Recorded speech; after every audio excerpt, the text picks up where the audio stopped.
हालांकि उसके अंदाजे के मुताबिक अब तक तो इमरान और उसके साथियों को क्रास तक पहुंच जाना चाहिए था। फिर वो ये सोचकर खामोश हो जाता कि हो सकता है कि इमरान और उसके साथी रात पड़ने का इंतजार कर रहे हों। वैसे वो सोच रहा था कि उससे गलती हुई है, उसे कम से कम एक आदमी कांतरा भिजवाना चाहिए था ताकि वहां से रिपोर्टें मिल सकती। लेकिन जाहिर है अब उसका वक्त नहीं रहा था। कभी उसे ख्याल आता कि इमरान तो शैतान है, न जाने वो क्या सोच रहा होगा। ऐसा ना हो कि वो बैठा रह जाए और इमरान किसी पुरअसरार रास्ते से ह्यूमा पहुंच जाए। गो ह्यूमा में भी उसका सेटअप मौजूद था, लेकिन जाहिर है इमरान का मुकाबला तो वो खुद ही कर सकता था। इसलिए वो बड़ी बेचैनी से बार बार ट्रांसमीटर की तरफ देख रहा था और फिर तवील इंतजार के बाद ट्रांसमीटर से सीटी की आवाज यकलक सुनाई दी तो कर्नल डेविड बेख्तियार उछल पड़ा। उसने बिजली की सी तेजी से हाथ बढ़ाकर ट्रांसमीटर का बटन प्रेस कर दिया। Hello hello, major Reynold calling, over. Major Reynold की मुतहिश सी आवाज सुनाई दी तो कर्नल डेविड बेख्तियार चौंक पड़ा। Yes, colonel David attending you. क्या हुआ? क्या मारे गए हैं शैतान? ओवर। कर्नल डेविड ने तेज लहजे में कहा। सर, गजब हो गया। सरहद के करीब मेजर मार्टिन के सेक्शन की लाशें बिखरी पड़ी हैं। मेजर मार्टिन और उसके दोनों गनशिप हेलीकॉप्टर गायब हैं। ओवर। दूसरी तरफ से मेजर रेनाल्ड की आवाज सुनाई दी। क्या क्या कह रहे हो? क्या तुम पागल तो नहीं हो गए? ओवर। कर्नल डेविड ने हिज़यानी अंदाज में चीखते हुए कहा। सर, मेरे एक आदमी ने जो एक ऊंचे दरख्त पर दूरबीन समेत मौजूद था इन गनशिप हेलीकॉप्टरों को सरहद की तरफ जाते हुए देखा तो उसने मुझे इत्तला दी और मैं हैरान रह गया। मैं फौरन अपने हेलीकॉप्टर पर वहां पहुंचा तो वहां मौजूद सब अफराद हलाक हो चुके थे और मेजर मार्टिन और दोनों गनशिप हेलीकॉप्टर गायब थे। ओवर। मेजर रेनाल्ड ने जवाब दिया। ओ यकीनन ये कार्रवाई उस इमरान की होगी और उसे अब हेलीकॉप्टर मिल गए हैं। अब वो लाजमन उन पर ह्यूमा पहुंचेगा। तुम अपना सारा सेटअप समेट लो और फौरन ह्यूमा सब हेडक्वार्टर पहुंचो। मैं भी वहीं पहुंच रहा हूँ, जल्दी करो। ओवर। कर्नल डेविड ने चीखते हुए कहा। सर, अगर आप कहें तो मैं अपने हेलीकॉप्टर पर उनको चेक करूं और जैसे ये नजर आए उन्हें मार गिराओ। ओवर। मेजर रेनाल्ड ने कहा। अहमक आदमी, वो इमरान और उसके साथी हैं। तुमने उन्हें क्या मारना है? वो तुम्हें तुम्हारे हेलीकॉप्टर समेत भस्म कर देंगे। वो ऐसे ही लोग हैं, इसलिए जैसे मैं कह रहा हूँ वैसे करो।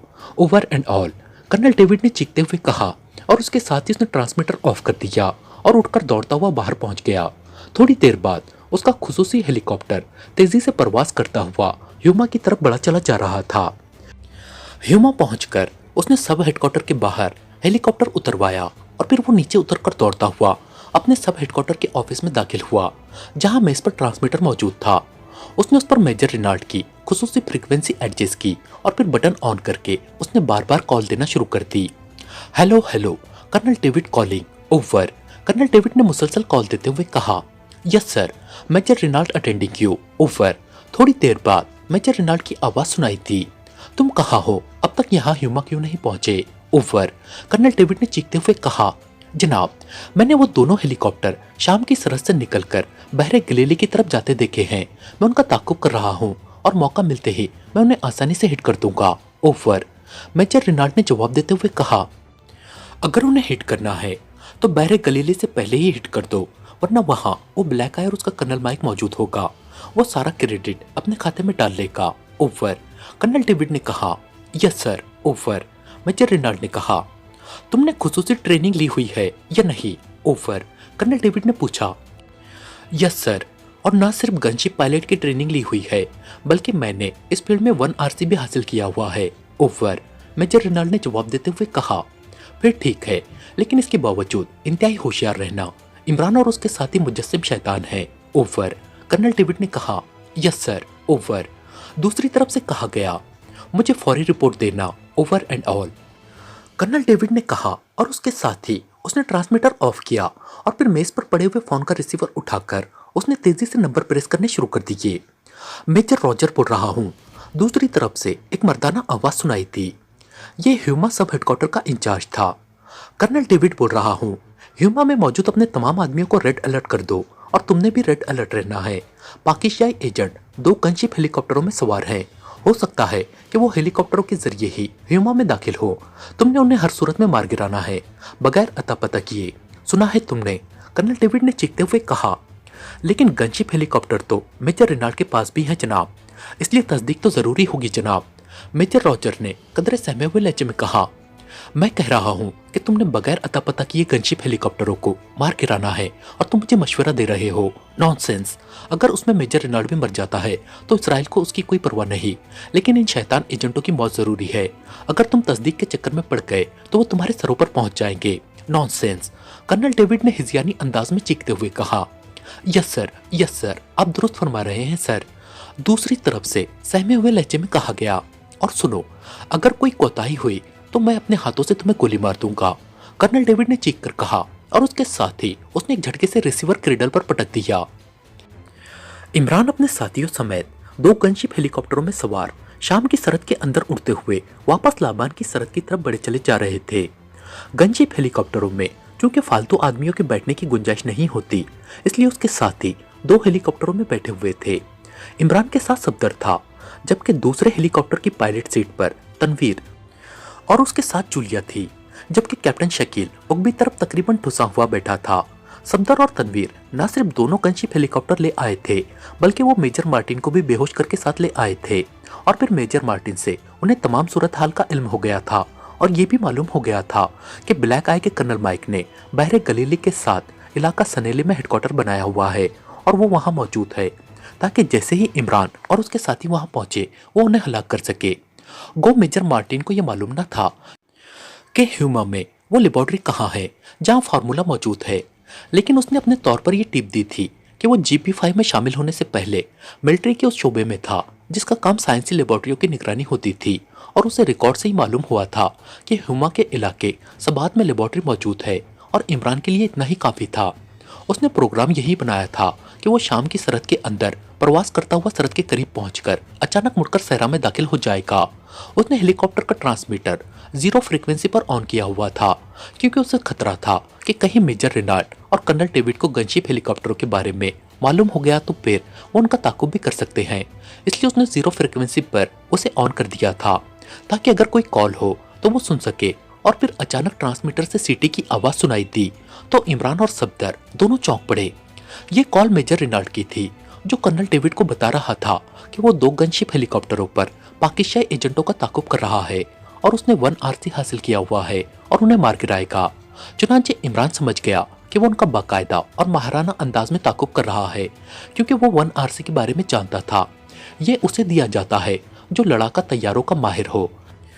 ये कॉल सुनते ही इमरान के चेहरे पर तशवीश की बजाय इत्मीनान के तासुरात उभर आए थे। उसने ट्रांसमीटर पर दूसरे गनशिप हेलीकॉप्टर की मखसूस फ्रीक्वेंसी एडजस्ट करके उसे ऑन कर दिया। Hello hello, Ali Imran calling, over. Imran ने कॉल देते हुए कहा। Yes, Tanveer attending you, over. चंद लम्हों बाद तनवीर की आवाज सुनाई दी। हमारे हुक्म में मेजर रेनाल्ड 2 गनशिप हेलीकॉप्टरों पर हमारा ताकुब कर रहा है। तुम अपना हेलीकॉप्टर आगे बढ़ाए लिए चलो, मैं यहाँ से शाम की सरहद की अंदरूनी तरफ बढ़कर उसके उकब में जाऊंगा ताकि उन दोनों हेलीकॉप्टरों का खात्मा किया जा सके, फिर हम सहरा में दाखिल हो जाएंगे, ओवर। इमरान ने कहा। मैं भी इस लड़ाई में हिस्सा लेना चाहता हूँ, ओवर। तनवीर ने कहा। नहीं, इस तरह वो चौंक कर होशियार हो जाएंगे। जैसे मैं कह रहा हूँ वैसे करो, ओवर एंड ऑल, इमरान ने सख्त लहजे में कहा और ट्रांसमीटर ऑफ करके उसने यकलख्त हेलीकॉप्टर का रुख मोड़ा और उसकी रफ्तार बढ़ा दी। अब उसके हेलीकॉप्टर का रुख शाम की सरहद की अंदरूनी तरफ था। कहीं शाम की एयरफोर्स हमें न घेर ले, सफदर ने कहा। नहीं, हम ज्यादा अंदर नहीं जाएंगे, इमरान ने कहा तो सफदर ने इस्बात में सर हिला दिया। कुछ देर बाद इमरान ने हेलीकॉप्टर का रुख एक बार फिर मुड़ा और फिर वो उसे घुमाकर एक बार फिर सरहद की तरफ ले जाने लगा और अब उन्हें दूर से 2 गनशिप हेलीकॉप्टर नजर आने लग गए। वो सरहद के साथ साथ सीधे बढ़े चले जा रहे थे। इमरान ने हेलीकॉप्टर की रफ्तार और तेज कर दी। वो सरहद के साथ साथ सीधे बढ़े चले जा रहे थे। इमरान ने हेलीकॉप्टर की रफ्तार और तेज कर दी, क्योंकि उसे मालूम था कि जिस तरह उसने दोनों हेलीकॉप्टर को देख लिया है उसी तरह उन्होंने भी उसे मार कर लिया होगा और वो उनके पूरी तरह होशियार होने से पहले उन तक पहुंच जाना चाहता था। लेकिन जैसे ही वो उनके करीब पहुंचा वो दोनों हेलीकॉप्टर टर्न की पोजीशन में आ गए। होशियार रहना, अगर हम हिट हो गए तो हमने फौरन नीचे कूद जाना है, इमरान ने कहा तो सफदर ने इस्बात में सर हिला दिया। और फिर थोड़ी देर बाद वहां वाकई गनशिप हेलीकॉप्टर की खौफनाक फिजाई जंग का आगाज हो गया। एक हेलीकॉप्टर को तो इमरान ने आसानी से मिसाइल मारकर हिट कर दिया, लेकिन दूसरे हेलीकॉप्टर का पायलट वाकई माहिर लड़ाका था। कई बार इमरान उसके मिसाइल से बाल बाल बचा था और इमरान समझ गया कि इस हेलीकॉप्टर का पायलट मेजर रिनाल्ट है जो 1RC का हामिल है। लड़ाई अभी जारी थी कि अचानक मेजर रिनाल्ट के हेलीकॉप्टर के उक्कब में एक और गनशिप हेलीकॉप्टर नमूदार हुआ और फिर इससे पहले कि मेजर रिनाल्ट संभलता, आने वाले हेलीकॉप्टर ने बड़े माहिराना अंदाज में उसे मिसाइल से हिट कर दिया और वो एक धमाके से फिजा में ही क्रैश होकर नीचे गिरता चला गया। ओ, ये कार्रवाई तनवीर की है, इमरान ने मुस्कुराते हुए कहा। ये मेजर अगर 1RC था तो तनवीर डबल RC होल्डर है, सदर ने मुस्कुराते हुए कहा।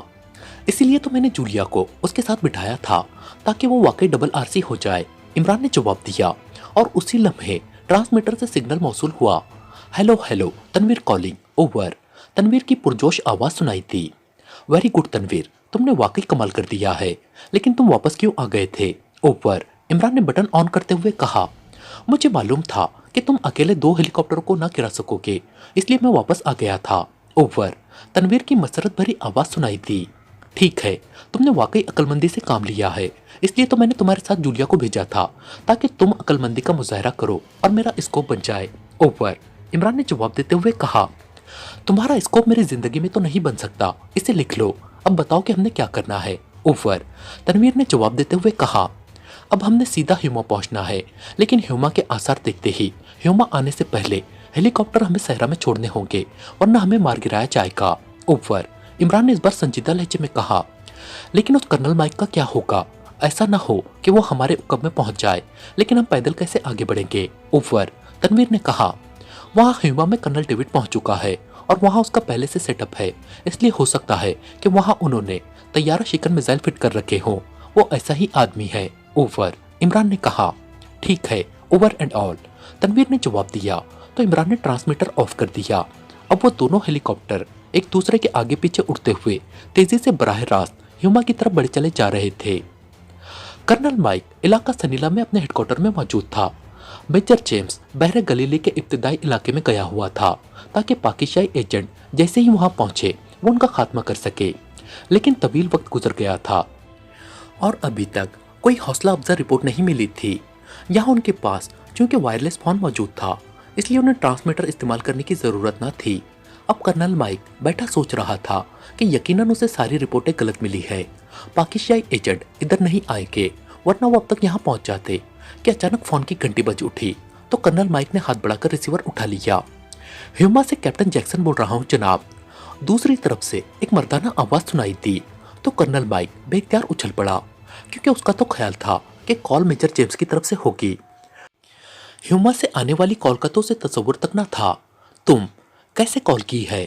कर्नल माइक ने इंतहाई हैरत भरे लहजे में कहा। जनाब, पाकिस्तानी एजेंट ह्यूमा में दाखिल हो गए हैं, दूसरी तरफ से कहा गया तो कर्नल माइक बेख्तियार उछल पड़ा। क्या क्या कह रहे हो? कैसे? किस तरह तुम्हें मालूम हुआ है? कर्नल माइक ने हलक के बल चीखते हुए कहा। सर, मैंने सरहद के करीब एक ऊंचे दरख्त पर क्रॉक्स 30 फीट की हुई थी ताकि सहरा की तरफ से कोई ह्यूमा में दाखिल हो तो मुझे इत्तला मिल सके। फिर मुझे कॉशन मिला तो मैंने चेक किया। 2 गनशिप हेलीकॉप्टर सरहद से तकरीबन 2 किलोमीटर पहले सहरा में उतर गए। ये दोनों हेलीकॉप्टर GP5 के थे। मैं समझा कि GP5 के लोग आए हैं, लेकिन उन दोनों हेलीकॉप्टरों से 4 मर्द और एक औरत बाहर आई। उनके पास बैग थे। वो पैदल चलते हुए सरहद की तरफ बढ़ते नजर आए तो मैं चौंक पड़ा। गो ये सब मकामी थे, लेकिन उस औरत की मौजूदगी की वजह से मैं समझ गया कि ये पाकिस्तानी एजेंट हैं। मैंने उनकी चेकिंग के लिए सैटेलाइट ग्रिप ओपन कर दी और उन्हें इस ग्रिप में फिट कर दिया। ये लोग सरहद में दाखिल होकर आगे बढ़ते हुए रिहायशी इलाके कारिस में दाखिल हो गए और फिर वो लोग एक खाली कोठी में उगबी तरफ से दाखिल हो गए और अभी तक वहीं मौजूद है। मैंने इसलिए कॉल किया है कि अगर आप इजाजत दे तो मैं इस कोठी को ही मिसाइलों से उड़ा दूं। कैप्टन जैक्सन ने कहा। ओ नहीं, ह्यूमा में हमें सेटअप कायम करने की इजाजत नहीं है। ये सेटअप तो हमने खुफिया तौर पर कायम किया हुआ है, इसलिए अगर तुमने कोठी को मिसाइलों से उड़ा दिया तो सदर साहब उल्टा हम पर चढ़ दौड़ेंगे और फिर मिसाइल फायरिंग से उनकी लाशें तक जल जाएंगी और किसी ने हमारी बात पर यकीन ही नहीं करना कि हमने पाकिस्तानी एजेंटों को मार गिराया है। इसलिए तुम उस कोठी पर बेहोश कर देने वाली गैस फायर कर दो ताकि ये बेहोश पड़े रहें। मैं मेजर जेम्स के साथ पहुंच रहा हूँ, फिर हम उन्हें हलाक करके उनकी लाशें सदर साहब के सामने रख देंगे। कर्नल माइक ने तेज तेज लहजे में कहा। यस सर, लेकिन उन्हें बेहोश करने के बाद उन्हें हलाक कर दूं। कैप्टन जैक्सन ने कहा। नहीं, पहले हम उनसे पूछ-गूछ करेंगे, क्योंकि हो सकता है कि तुम्हें गलतफहमी हुई हो और ये लोग वो ना हो। और अगर हमने गलत लोगों की लाशें पाकिस्तान एजेंट बनाकर सदर साहब के सामने रखी, तो तुम खुद समझ सकते हो कि हमारा क्या अंजाम होगा। कर्नल माइक ने कहा, ठीक है सर, जैसा आपका हुक्म सर। दूसरी तरफ से कदरे मायूसाना लहजे में कहा गया, जैसे मैं कह रहा हूँ वैसे करो, हम पहुंच रहे हैं। बहरहाल इसका क्रेडिट तुम्हें मिलेगा और न सिर्फ तरक्की मिलेगी बल्कि इनाम भी मिलेगा। कर्नल माइक ने शायद उसके लहजे में मायूसी को महसूस करते हुए कहा, थैंक यू सर। इस बार दूसरी तरफ से मसरत भरे लहजे में कहा गया तो कर्नल माइक ने क्रेडल दबाया और फिर तेजी से नंबर प्रेस करने शुरू कर दिए। Yes, check point number 11। राब्ता कायम होते ही एक मर्दाना आवाज सुनाई दी। ये नंबर उस चेक पोस्ट का था जो बहरे गलीले पर वाक़ई थी और जहां मेजर जेम्स बैठा हुआ था। कर्नल माइक बोल रहा हूँ, मेजर जेम्स से बात कराओ। कर्नल माइक ने तेज लहजे में कहा, यस सर, होल्ड करें। दूसरी तरफ से कहा गया, हेलो, मेजर जेम्स बोल रहा हूँ सर। चंद लम्हों बाद मेजर जेम्स की आवाज सुनाई दी, तुमने अब तक कोई रिपोर्ट नहीं दी। कर्नल माइक ने कहा, सर अभी तक कोई नहीं आया, हम पूरी तरह होशियार हैं। मेजर जेम्स ने कहा, हम यहाँ बैठे उनका इंतजार कर रहे हैं और वो लोग ह्यूमा पहुंच भी गए हैं। कर्नल माइक ने तेज लहजे में कहा, ह्यूमा पहुंच गए हैं, कैसे सर? दूसरी तरफ से इंतहाई हैरत भरे लहजे में कहा गया तो कर्नल माइक ने उसे कैप्टन जैक्सन की रिपोर्ट की तफसील बता दी। ओ तो ये बात है, वो GP5 के हेलीकॉप्टर ले उड़े और हम यहाँ इंतजार करते रहे। इसका तो मतलब है सर कि GP5 को भी उनके आमद का इल्म था और वो सरहद के करीब हेलीकॉप्टर समेत पहले से मौजूद थे। मेजर जेम्स ने कहा, हाँ लाजमी बात है, वरना उनके हाथ GP5 के हेलीकॉप्टर्स कैसे लग सकते थे।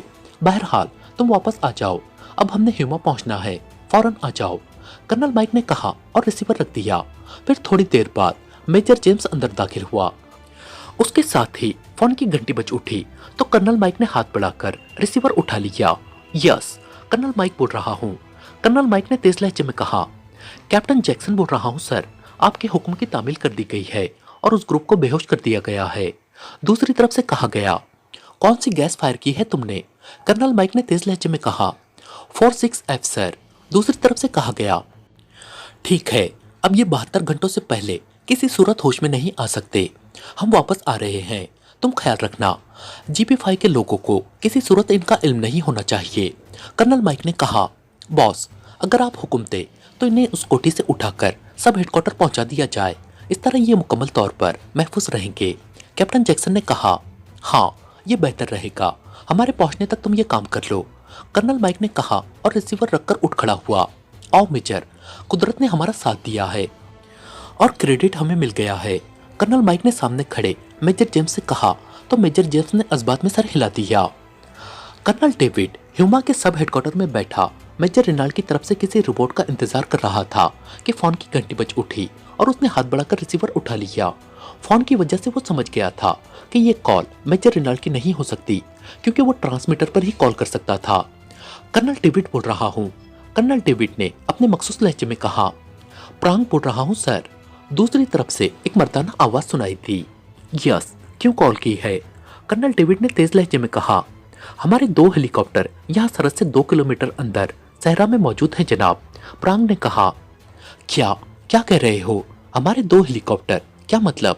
कर्नल डेविड ने यकलक हलक के बल चीखते हुए कहा, यस बॉस, मुझे टोनी ने इत्तला दी है कि सहरा में हमारे 2 गनशिप हेलीकॉप्टर मौजूद है, तो मैंने खुद जाकर चेकिंग की। वाकई वो हमारे ही गनशिप हेलीकॉप्टर है और ये हेलीकॉप्टर मेजर मार्टिन के पास थे।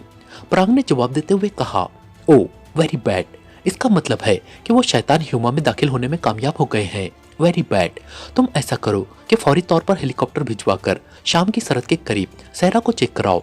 मेजर रेनाल्ड के 2 हेलीकॉप्टर उनका ताकुब कर रहे थे, उनको चेक कराओ। और दूसरी बात ये कि पूरे ह्यूमा में अपने आदमियों को अलर्ट कर दो, हमने एक औरत और 4 मर्दों को ट्रेस करना है। कर्नल डेविड ने तेज लहजे में कहा, यस सर। दूसरी तरफ से कहा गया तो कर्नल डेविड ने रिसीवर रखा और फिर बेख्तियार दोनों हाथों से अपना सर पकड़ लिया। ये माफूकुल फितरत लोग हैं, ये इंसान नहीं है, अब क्या किया जाए? कर्नल डेविड ने बड़बड़ाते हुए कहा। लेकिन दूसरे लम्हे उसके जहन में एक ख्याल बरक के कोंदे की तरह लपका तो वो बेख्तियार उछल पड़ा। उसने तेजी से रिसीवर उठाया और नंबर प्रेस करने शुरू कर दिए। M centre 1। राब्ता कायम होते ही एक मर्दाना आवाज सुनाई दी। कर्नल डेविड बोल रहा हूँ। कर्नल डेविड ने तेज लहजे में कहा, यस सर, हुक्म सर। दूसरी तरफ से कहा गया, मैंने तुम्हें हुक्म दिया था कि तुम XXIII मशीन से ह्यूमा में मौजूद लेबोरेटरी को ट्रेस करो। तुमने कोई रिपोर्ट नहीं दी। कर्नल डेविड ने तेज लहजे में कहा, सर, आप ह्यूमा से बाहर सहरा में चले गए थे, इसलिए आपको रिपोर्ट नहीं दी जा सकी। मैंने उसे ट्रेस कर लिया है, वो सबात में है। सबात में जो इंडस्ट्रियल एरिया है उसमें एक फैक्ट्री है जो कारों के स्पेयर पार्ट्स तैयार करती है, उसके नीचे लेबोरेटरी है जनाब। दूसरी तरफ से जवाब दिया गया, क्या ये बात हतमी है? कर्नल डेविड ने पूछा, यस सर, आपको तो मालूम है कि लेबोरेटरी में जो खास किस्म की मशीनरी काम करती है उसे ये मशीन चेक कर लेती है। दूसरी तरफ से जवाब दिया गया, ओके, कर्नल डेविड ने कहा और उसके साथ ही उसने क्रेडल दबाया और फिर टोन आने पर उसने एक बार फिर नंबर प्रेस कर दिए। प्रांग बोल रहा हूँ सर। दूसरी तरफ से सब हेडक्वार्टर इंचार्ज प्रांग की आवाज सुनाई दी। मेरे अहकामात की तामील हो गई है, कर्नल डेविड ने कहा। यस सर, मैंने हेलीकॉप्टर भिजवा दिया है सर, और ह्यूमा में मौजूद तमाम आदमियों को अलर्ट कर दिया है कि वो ह्यूमा में एक औरत और 4 मर्दों के ग्रुप को ट्रेस करे। प्रांग ने जवाब देते हुए कहा, अपने सेक्शन के 10 आदमी इंडस्ट्रियल एरिया में कारों के स्पेयर पार्ट्स बनाने वाली फैक्ट्री की निगरानी पर लगा दो, लेकिन निगरानी मशीनों के जरिए होनी चाहिए और इस अंदाज में कि किसी को इसका इल्म ना हो सके, क्योंकि उस फैक्ट्री के नीचे लेबोरेटरी है। अव्वल तो ये पाकिस्तानी ग्रुप बाहर ही ट्रेस होकर मारा जाएगा, लेकिन हो सकता है कि ये लोग वहां पहुंच जाए तो फिर हम उन्हें रोककर हलाक कर सके। कर्नल डेविड ने तेज लहजे में कहा, यस सर। दूसरी तरफ से कहा गया तो कर्नल डेविड ने रिसीवर रख दिया और फिर तकरीबन 1.5-2 घंटे बाद एक बार फिर फोन की घंटी बज उठी तो उसने हाथ बढ़ाकर रिसीवर उठा लिया। कर्नल डेविड बोल रहा हूँ, कर्नल डेविड ने तेज लहजे में कहा। प्रांग बोल रहा हूँ सर, हेलीकॉप्टर पायलट ने जिसे मैंने सरहद पर भिजवाया था ट्रांसमीटर पर रिपोर्ट दी है कि सरहद के साथ साथ दोनों गनशिप हेलीकॉप्टरों के पुर्जे रेत पर बिखरे पड़े हैं। मेजर रिनाल्ड की लाश भी वहां मौजूद है और दूसरे अफराद की लाशें भी पड़ी हुई है जनाब, प्रांग ने जवाब दिया। इसका मतलब है कि मेजर रिनाल्ड का 1RC उसके काम नहीं आया। मुझे पहले ही खदशा था। बहरहाल अब यहाँ उन लोगों से सबका इकट्ठा इंतकाम लिया जाएगा।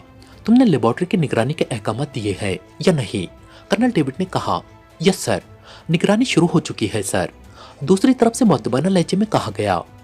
ह्यूमा ज्यादा बड़ा इलाका नहीं है, इसलिए इस ग्रुप को जल्द अज जल्द ट्रेस हो जाना चाहिए। कर्नल डेविड ने गुस्सैले लहजे में कहा। ट्रेस हो जाएंगे सर। दूसरी तरफ से कहा गया तो कर्नल डेविड ने बेख्तियार रिसीवर क्रेडल पर पटक दिया। मेजर मार्टिन भी हलाक हो गया है और मेजर रिनाल्ड भी। न जाने ये लोग कब हलाक होंगे, कर्नल डेविड ने बड़बड़ाते हुए कहा और तवील सांस लेकर उसने कुर्सी की पुष्ट से कमर लगा दी। जाहिर है अब वो इससे ज्यादा और कर भी क्या सकता था।